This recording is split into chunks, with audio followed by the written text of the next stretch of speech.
sebab kasih-Nya dan kebaikan-Nya luas dan tinggi.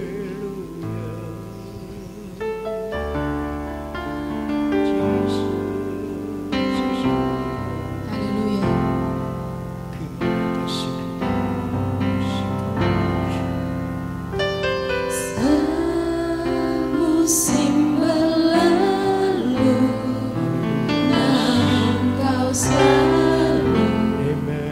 lihat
akan kasih dan kebaikannya.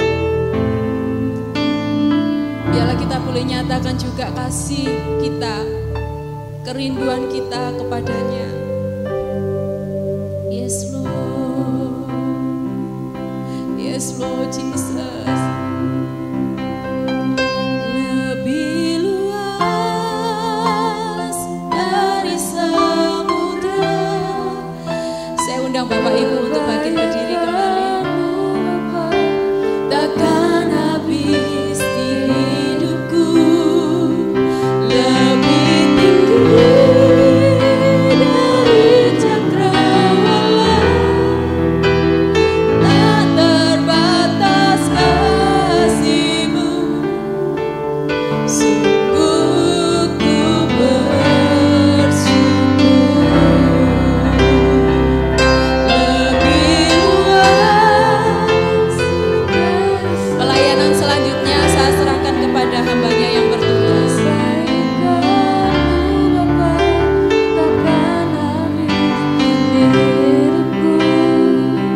Lebih tinggi dari cakrawala, tak terbatas kasih-Mu. Sungguh ku bersyukur.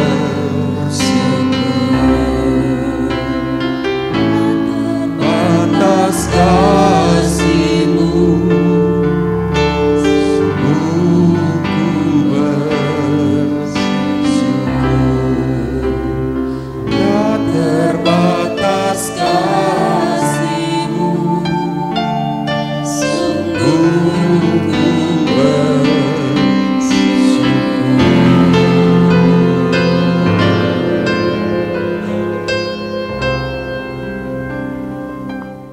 Silakan duduk Bapak Ibu semuanya. Shalom.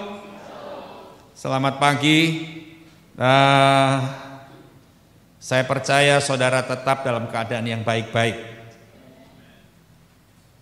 Gereja ini apa sudah normal semuanya?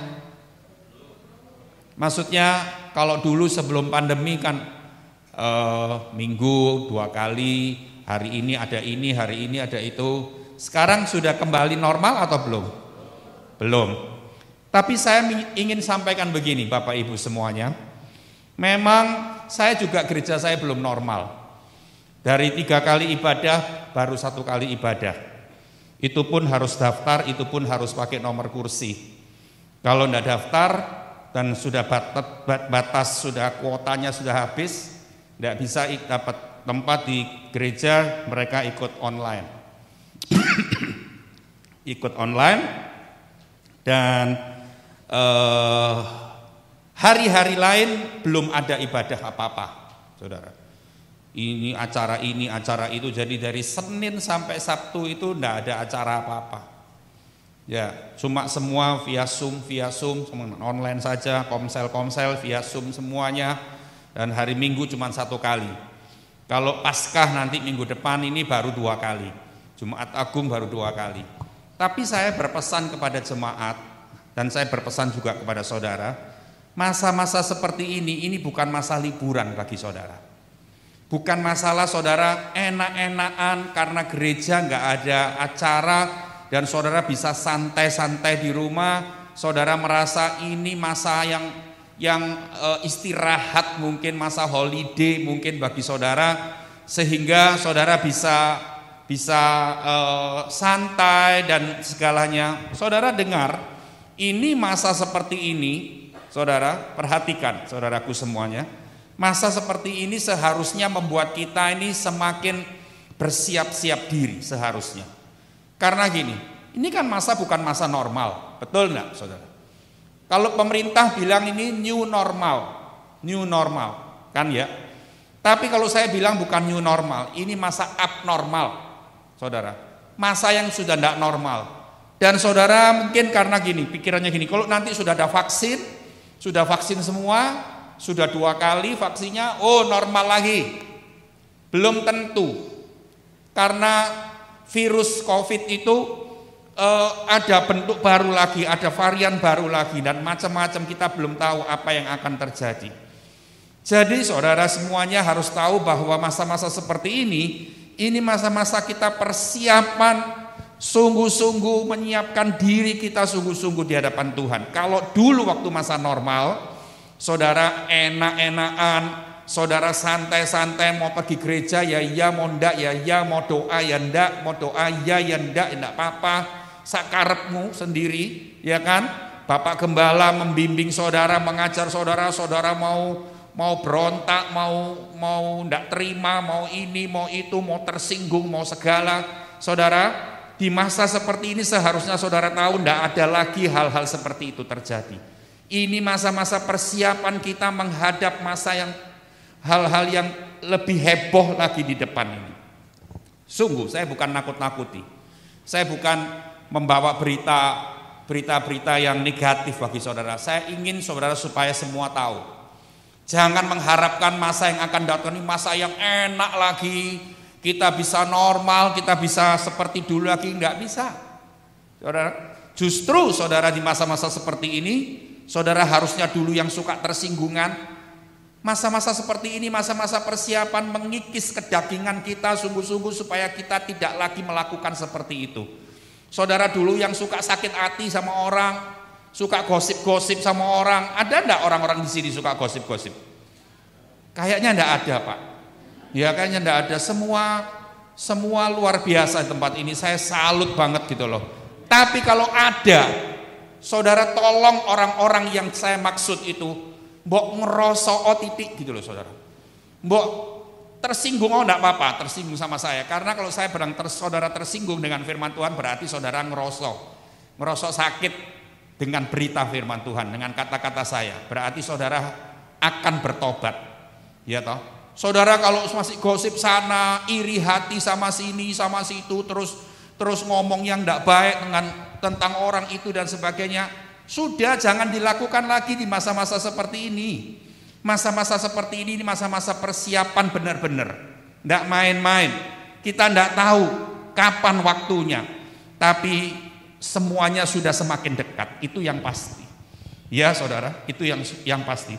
Mari saya ingin ajak saudara baca di dalam kitab Yakobus. Yakobus 1 ayat yang ke-12. Yakobus 1 ayat yang ke-12. Yakobus 1 ayat yang ke-12 berkata begini. Berbahagialah orang yang bertahan dalam pencobaan, sebab apabila ia sudah tahan uji, ia akan menerima mahkota kehidupan yang dijanjikan Allah kepada barang siapa yang mengasihi Dia. Mari kita baca sama-sama. Saya hitung 1, 2, 3. Kompak bacanya ya. Oke, 1, 2, 3. Bahagialah orang yang bertahan dalam pencobaan, sebab apabila ia sudah tahan uji, ia akan menerima mahkota kehidupan yang dijanjikan Allah kepada barang siapa yang mengasihi Dia. Saudara tahu mungkin ayat ini. Saudaraku sudah hafal ayat ini mungkin. Tapi apa benar-benar ngerti ayat ini? Ya. Di sana dikatakan berbahagialah orang yang bertahan dalam pencobaan. Jadi artinya gini loh. Kita semua ini harus menghadapi masa-masa pencobaan. Kasih tahu. Walaupun pendeta sekalipun tetap mengalami masa-masa pencobaan. Tidak ada yang terkecuali. Jemaat juga mengalami seperti itu. Ya. Tapi gini loh. Di dalam menghadapi, menjalani, melewati masa-masa pencobaan, saya katakan begini Bapak Ibu semuanya, masa pencobaan ini ada dua bentuk. Saudara semua harus nangkep firman Tuhan hari ini. Dua bentuk. Yang pertama, bentuk yang seringkali terjadi, kesulitan hidup, ya, kesusahan, kehilangan. Di masa-masa pandemi 1 tahun ini mungkin ada beberapa jemaat, 1-2 orang jemaat yang kehilangan keluarganya yang dikasihi, kehilangan sahabatnya, kehilangan teman baiknya karena COVID-19 itu. Ya, Apalagi yang pencobaan itu? Kesulitan keuangan, ini termasuk, saudara semua. Sakit, penyakit, masalah ini, masalah itu termasuk pencobaan yang bentuk pertama. Tapi ada pencobaan yang bentuk kedua.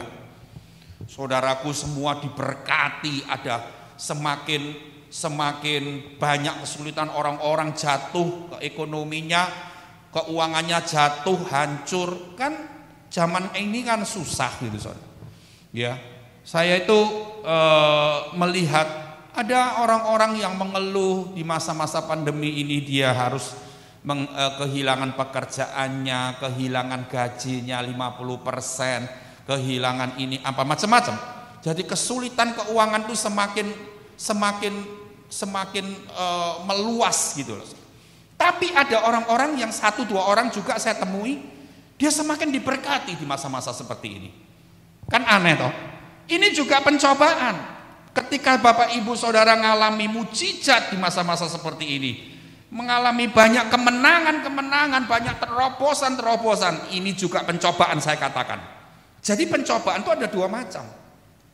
Yang macam pertama, dia sedang diuji dengan kesulitan hidup, kesulitan keuangan, dan ini dan itu dan segalanya. Ya, saya itu tidak kenal sama seseorang, tapi ada jemaat saya yang kenalkan saya kepada orang ini. Bapak ini umurnya baru 50-an, kena COVID, ya, kena COVID, sudah sembuh COVID-nya, tiba-tiba darahnya mengental. Kan kita sering kali dengar seperti itu. Ada hamba Tuhan teman saya juga begitu, ya, gembala di satu gereja di Surabaya, COVID-nya sembuh, stroke dia. Loh, kok bisa stroke? Karena darahnya mengental. Nah, ini orang yang saya maksud tadi itu, dia ini sudah sembuh, darahnya mengental, terus terjadi gumpalan darah di kaki. Saudara, saya ya nggak ngerti kayak gimana, terus saya dapat berita itu ya saya dengarkan gitu, terus dia minta tolong supaya saya bisa mendoakan orang ini dan sebagainya. Terus menggumpal di kaki, mulai ujung kaki di jari-jari itu seperti orang kalau sakit kencing manis, itu darahnya kaki itu makin warnanya hitam. Lalu waktu saya telepon kepada orang ini, dia bilang gini, Pak James, nggak jijik lihat kaki saya? Kalau nggak jijik tak kirimi fotonya. Nggak, wes tak jijik-jijikan. Pendeta ini sudah jijik-jijikan, saudara, ngadepi sembarang kalir sudah. Ya toh, mosok kelihatan kaki warna hitam aja jijik, ya toh. Akhirnya dia sebentar lagi itu kirim kepada saya, kaki itu saudara bukan hitam kayak hitam warna speaker ini, bukan. Hitam tuh kayak nggak bisa ngomong saya. Itu sampai di kaos kaki gini, kalau orang pakai kaos kaki situ. Dan akhirnya dokter bilang itu harus dipotong kakimu. Wah, dia ini syok dengar seperti itu, stres, dan akhirnya dalam berapa hari dia bilang gini, dokter kalau tidak dipotong itu akan naik terus kayak orang kencing manis loh, bosoknya itu naik terus dan akhirnya nanti mengancam jiwanya, mengancam nyawanya. Lalu langsung dipotong di kakinya situ. Dia sekarang pesen kaki palsu, nggak tahu dibuat dari apa. Dan saudara-saudara, aneh di 1 tahun terakhir, dari Maret tahun lalu sampai Maret tahun ini, banyak teman-teman saya, orang-orang yang berada itu, orang-orang yang mampu, mati begitu saja, saudara. Orang mati itu hampir setiap hari del mati begitu aja. Nggak pernah dengar apa tiba-tiba mati begitu, saudara. Kayak begitu gampangnya. Tapi ada orang-orang yang merasa di masa-masa ini dia makin diberkati oleh Tuhan. Waduh, luar biasa. Saya sampai heran. Ini juga pencobaan saya tadi katakan. Nah, firman Tuhan bilang begini, kalau kita bertahan dalam pencobaan, bentuknya apa? Tahan dalam pencobaan itu bentuknya gimana? Firman Tuhan bilang tahan uji, di situ dikatakan. Ya, tahan uji itu gimana? Artinya gini loh, hati kita ini tidak mendua. Walaupun di pencobaan yang bentuk pertama, kita mengalami banyak kesulitan, banyak kesusahan, uang tidak ada, harus saudara kalau cerita uang tidak ada dan orang yang harus ini, harus itu tuh saya banyak cerita enggak karu-karuan, saudara. Nah, itu artinya gini, hati kita enggak boleh mendua. Mendua itu siapa? Ya kita tahu bahwa di dalam kesulitan hidup, kesusahan kita ini Tuhan tetap menjadi penolong kita. Kan kita tahu, wong saudara ini orang sudah bukan orang gereja baru, bukan orang Kristen baru. Saudara ini orang Kristen yang sudah lama, yang sudah ngerti firman. Jadi saudara dalam kondisi apapun saudara tahu Tuhan itu penolong kita. Tapi maaf, banyak orang Kristen tidak sadar hatinya bukan sepenuh kepada Tuhan di masa-masa sulit itu, separuhnya lagi kepada masalah-masalah itu. Tiap hari ngomong masalah, tiap hari meratapi masalah, tiap hari susah, tiap hari stres.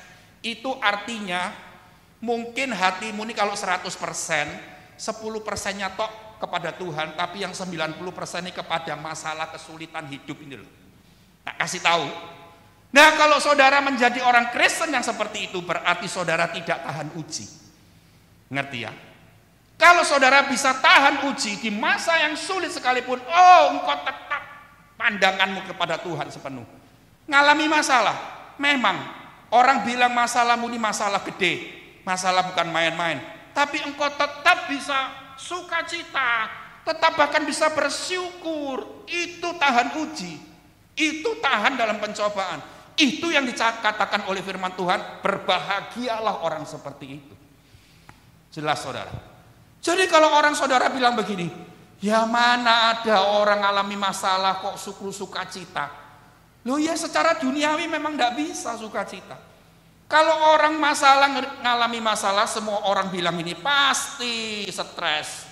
Semua tidak ada orang tidak stres. Siapa bilang?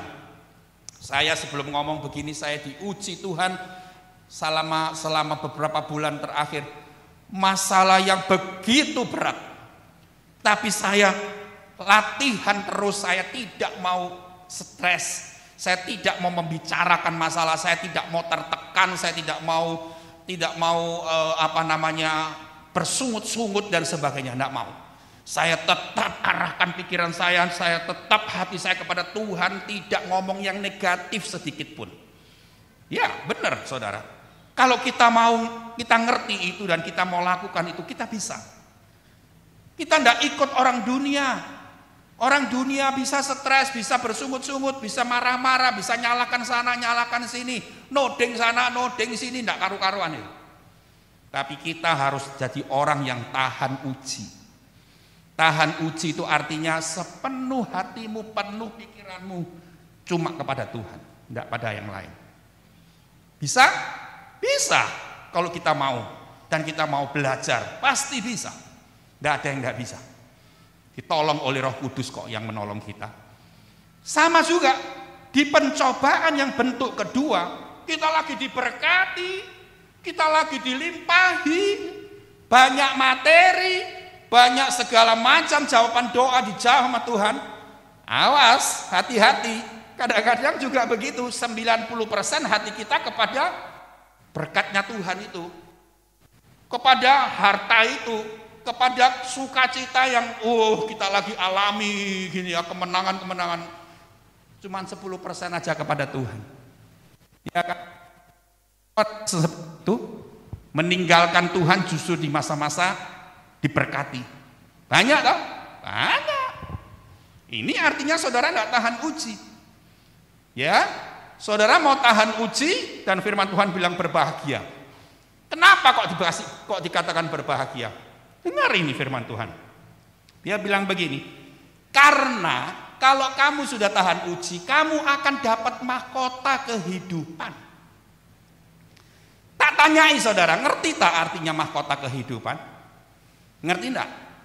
Kan saudara ngertinya mahkota kehidupan tuh nanti kalau kita mati, disambut malaikat gitu kan, lalu dapat mahkota dari segala jerih payah kita di dunia melayani Tuhan dengan setia, dengan tekun, macam-macam itu, tahan uji dan sebagainya, sampai di sana dapat mahkota.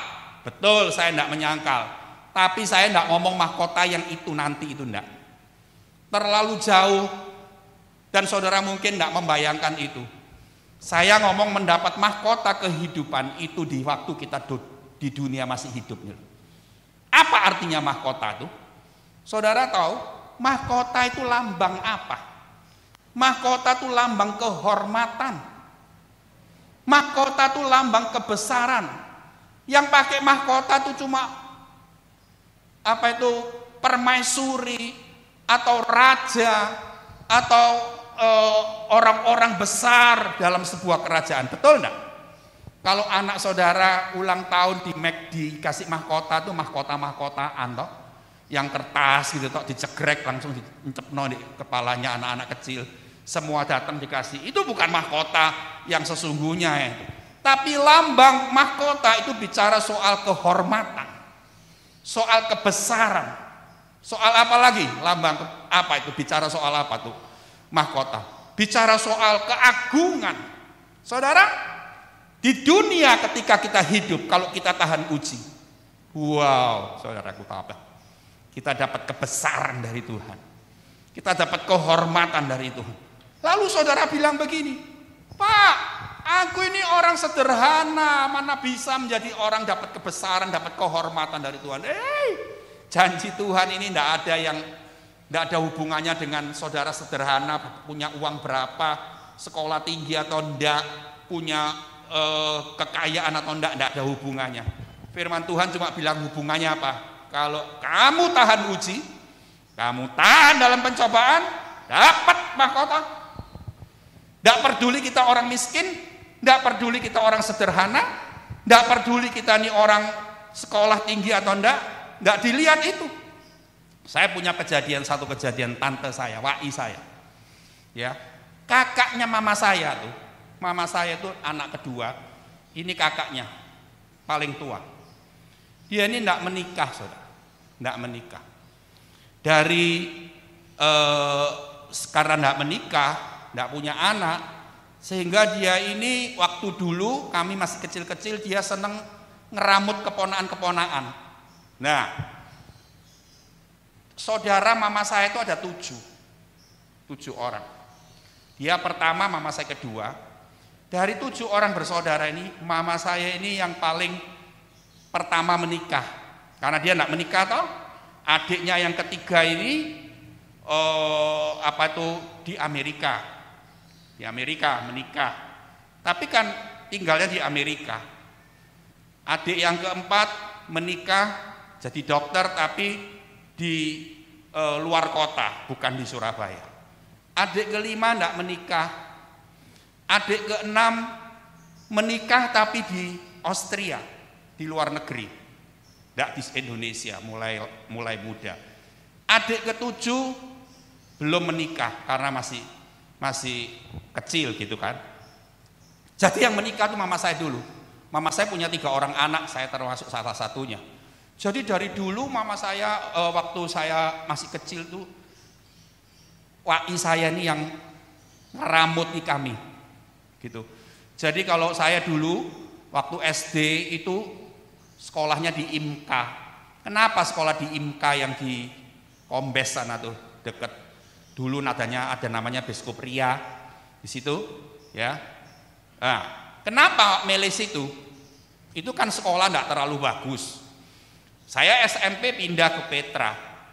Tapi karena orang tua saya itu milih sekolahan yang dekat sama rumahnya wai saya itu. Wai saya itu rumahnya di Embong Blimbing.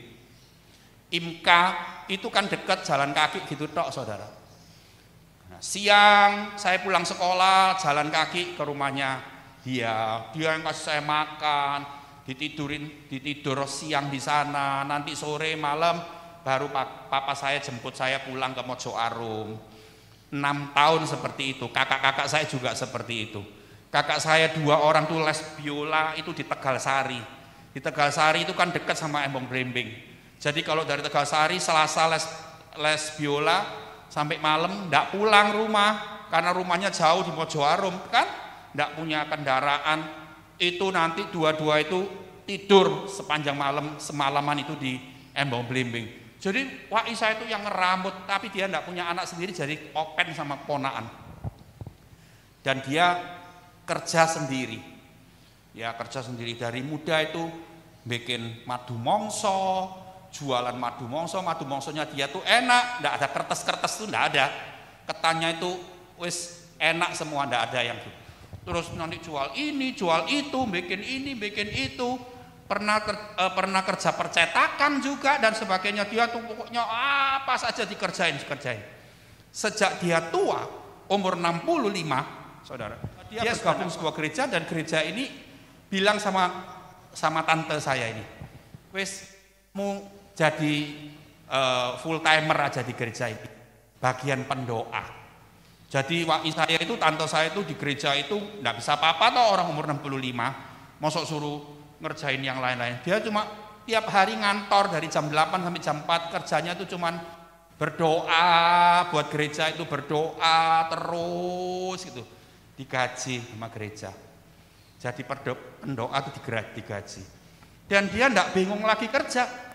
Dia setiap hari setia ke gereja itu, sore pulang, kalau minggu gitu seharian di gereja dan sebagainya. Sampai tua, saudara. Dan akhirnya dari orang Pak Isa itu orang sederhana, di Embong Belimbing itu rumahnya kecil. Rumahnya kecil cuma 2 kamar gitu aja. Enggak punya kekayaan, enggak ada, saudara, karena ia kerja sendiri, kerjanya cukup untuk makan waktu dia muda, bukan lebih-lebih gitu, enggak. Tapi gini, saya ngelihat begini, tante saya ini orang biasa, tapi dia kan dalam kehidupan tuh saya lihat dia tuh tekun, dia ngalami ini, ngalami itu, namanya orang hidup ya saudara, walaupun enggak punya suami, enggak punya anak, itu juga punya kesulitan. Saudara mungkin bilang gini, yang punya anak banyak, enak ya wong gak kawin, gak duwe anak iku, aku ki duwe anak sak ngene akeh iki, aduh, repot. Orang yang gak punya anak itu punya kerepotan sendiri. Punya masalah sendiri, punya kesusahan sendiri, tapi dia gak pernah mundur. Saya lihat orangnya tuh kecil, saudara, kecil. Sak gini bekno saudara, sak meter setengah bekno saudara. Kalau saudara beli kipas Saratum tuh, beli kain tuh 1,5 meter tuh ya, Wak Isa itu kecil, paling pendek. Tapi saudara tahu, waktu hidupnya tuh kayak orang kaya. Kalau sudah ulang tahun ya, ulang tahunnya tuh saya ingat 20 Desember. Ulang tahun dari pagi sampai sore itu enggak pernah sepi tamu. Kalau tamu datang tuh semua bawa kado. Waduh, saudara, kain rok itu sak tumpuk-tumpuk. Tas-tas itu sak tumpuk-tumpuk, segualah orang-orang dari gerejanya dia, jemaatnya itu tahu orang ini orang yang setia berdoa untuk jemaat-jemaat orang kaya-kaya itu datang semua, kayak Pak Isa itu kayak orang kaya raya, saudara. Saya lihat sendiri dengan mata saya sendiri. Ketika dia sudah usia 70 lebih, mau 80, sudah sakit saudara, masuk rumah sakit, kan saudara-saudaranya ini tidak ada yang bisa mencukupi dia waktu dia sakit. Dia juga tidak punya deposito dan sebagainya, tidak punya. Yang biayai itu siapa? Orang kaya-kaya di gereja itu biayai dia sampai dia mati usia 80 lebih. Di Adijasa itu nyewa yang VIP, saudara, belum masa pandemi kan. VIP itu 2 kamar, 2 ruangan, berapa hari, saudara, makanan itu tidak ada satu yang beli, semua orang kasih gini, kayak orang kaya raya sungguh. Saya lihat gini, betul firman Tuhan itu, kalau kita ini tahan uji, ketika kita diuji dengan segala macam pencobaan yang pertama dan bentuk yang kedua, kita enggak mendua hati, kita tetap kepada Tuhan, kita tetap kuat, kita tetap fokus kita pada Tuhan. Bener loh, mahkota kehidupan tuh kita hidup ini. Kita jadi orang kayaknya orang besar, kita dihormati orang, kita dipermuliakan. Tapi ingat, kalau engkau kemuliaan kami kebesaran, semua itu kembali kepada Tuhan. Tidak bisa untuk kita sendiri, tidak bisa. Ya saudara, sebab itu jangan jadi orang Kristen yang mentalnya tuh mental ada sedikit Ada sedikit, ada gitu saudara. Ya, sedikit-sedikit ngomel, sedikit-sedikit bersungut-sungut, sedikit lupa Tuhan. Saudara, jadi makanya tadi di awal khotbah saya bilang begini, di masa-masa seperti ini bukan masa main-main ini, bukan masa liburan, masa persiapan yang ketat untuk kita menghadapi sesuatu yang heboh di akhir zaman ini, di masa-masa yang akan datang, di waktu-waktu yang akan datang. Tidak main, saudara. Ya, jadi selama ini menjadi orang Kristen yang tadi saya ngomong suka gosip, suka iri hati, suka ngerasani orang, terus suka fitnah sini, fitnah sana. Sudah selesai, jangan terus-terusan kayak gitu. Kapan waktunya engkau akan berubah dan waktunya engkau akan bersiap ketat itu kapan? Tadi kan saya bilang, kita tidak tahu kapan itu, tapi yang pasti waktu itu sudah dekat. Dan kita tidak punya waktu lagi yang banyak. Bertobat cepat-cepat.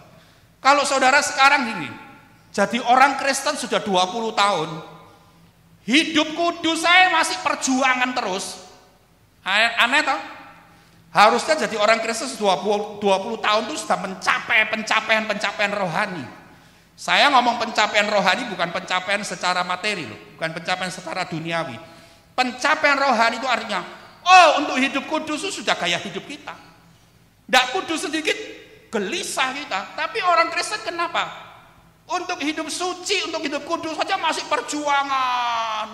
Waduh, kalau di gereja pelayani hebat, tapi untuk mempertahankan hidup yang benar di hadapan Tuhan aja masih jatuh bangun. Itu gimana? Kapan mau belajar hidup suci sungguh-sungguh? Untuk mencintai Tuhan, untuk taat akan Tuhan, mengembalikan milik Tuhan aja masih enggak. Kalau ada banyak kebutuhan, utang banyak harus dibayar, gak balik novit duitnya Tuhan. Ada enggak orang Kristen di sini kayak gitu? Kayaknya enggak ada yang mengerti omongan saya gitu. Ya. 20 tahun jadi orang Kristen masih enggak jujur sama Tuhan. Pencapaian apa yang kau dapat selama 20 tahun? Cuma seneng-seneng tok di gereja gini-gini tok. Apa yang kau capai secara rohani? Ayo. Untuk ngampuni orang yang menyakiti kita aja masih belum bisa.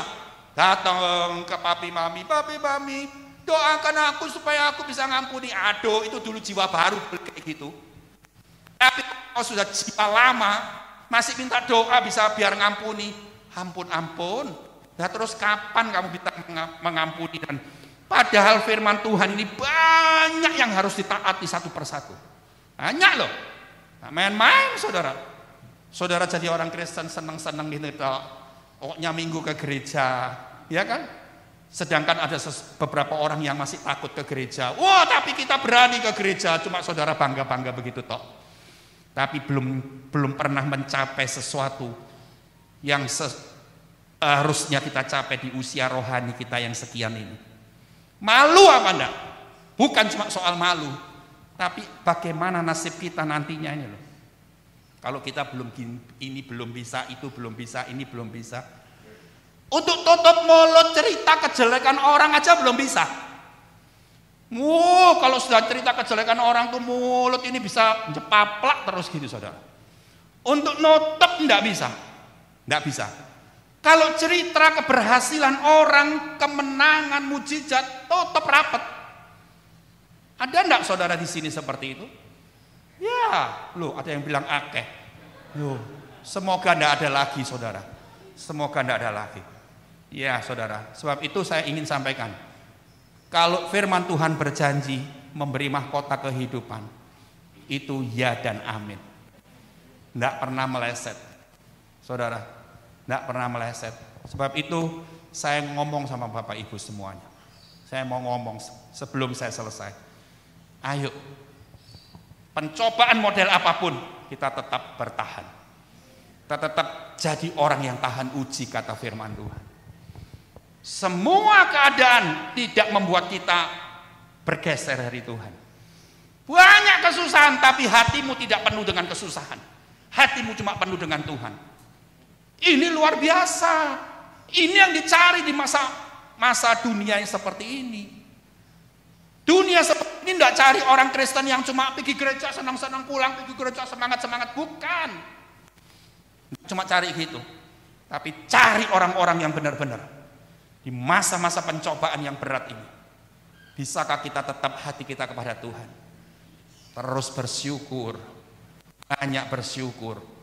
Nggak bisa dimengerti dengan logika, akal budi kita mungkin. Tapi itu yang diminta oleh Tuhan. Amin, saudara. Mari kita berdiri sama-sama.